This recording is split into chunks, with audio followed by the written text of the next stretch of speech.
उस बच्चे को जिस तरह वहाँ पर बिठाया गया, वो खुदा ना खास्ता कोई करप्शन नहीं की थी, कौमी खजाने को कोई एक धेला नहीं लूटा था। और जिन्होंने कर्जे माफ करवाए, बेवा और यतीम का माल खाया, हवाई जहाज रखे, हेलीकॉप्टर रखे, उनके पैसों से आज वो वली सिर्फ लोग बनते हैं। इंसाफ हो जो कि अक्रॉस द बोर्ड हो। एक खानदान के ऊपर आपने बंदूक तान ली है एहतसाब की, उसको आप एहतसाब कहते हैं।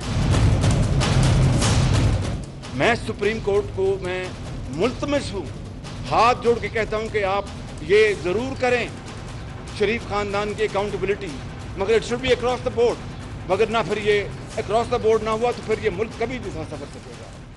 पहली बात तो चौधरी साहब ये है कि जब कोई पर्चा या कोई केस आता है तो उस केस पर कंसंट्रेट किया जाता है, अक्रॉस दी बोर्ड। नहीं वैसे बसात शहबाज शरीफ साहब का, मैं तो उनकी हमारे दोस्ती का भी बरहम कराता हूँ। मुझे बताएं ये क्या फरमा रहे हैं? बच्चे को क्या हो रहा है? नहीं, बच्चा आराम से बैठा हुआ है। बच्चे को क्या हो रहा है? एसी कमरे में बैठा हुआ है। अब आपको बताया, मैं खुदा की कसम खा के कहता हूं, सलमान तसीर को जिस तरह इन्होंने तशद्दुद करवाया नवाज शरीफ ने, वो अपने पांव पर खड़ा नहीं हो सकता। मैं वाहिद विटनेस हूं, जो मैंने कल भी जिक्र किया, आप भी कहता हूं। और बेशुमार लोगों को इन्होंने कत्ल कराया और उन पर टॉर्चर किए, और ये खादम ये बैठा है। ठीक है, मुझे पता है। और मैं आपको बताता हूँ क्या टॉर्चर है। ऐसे आप खड़े हो जो भी, कितनी देर खड़े हो सकते हो? ठीक है, ये आप सफर, ये क्या कर रहे हैं? ये आपने पर्सनली सफर किया, मगर मैं जो उनका कंटेंट है उस पर थोड़ी सी बात रखना चाहता हूँ। बात ये है, पहली बात तो ये है कि शरीफ खानदान का कभी भी यही रौला है कि यहाँ पे कभी कभी एहतसाब हुआ ही नहीं है, हमेशा वाक ओवर मिलता रहा इनको। और ये सारा जो ये जो आपका हुदैबिया पेपर मिलकर पड़ा हुआ है, जिसमें जाके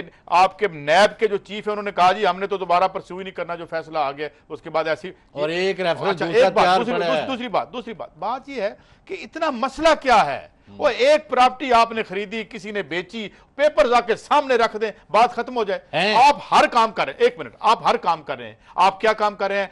ये दो बंदे गलत हैं, इनको निकाल दो। आप क्या रहे, ये बड़े हम मजलूम हैं, ओहो अच्छा आप मजलूम हैं, हम आपके बच्चों को मार देंगे, ये कह दिया आपके निहाल हाशमी साहब ने, मतलब उसका यही था। आप बाकी सारे काम कर रहे हैं, एक मामूली सा काम है, आप इंतहाई आप अपने मुताबिक दयानदार लोग हैं, बट मनी ट्रेल सामने रख दें, बात खत्म हो। आवाम के आपने जो यहाँ है, और अगर आपके पास मनी ट्रेल नहीं है, वो कहते हैं जी आप तुसी मामे लग दो पूछने वाले, क्यों? यानी ये उनका नहीं, ये क्या बात हुई चौधरी साहब? ये क्या बात, ये अदालत है? तो फिर आप हमसे क्या, फिर आप इस मुल्क के रियासत के किसी बाशिंदे से कुछ नहीं पूछ सकते?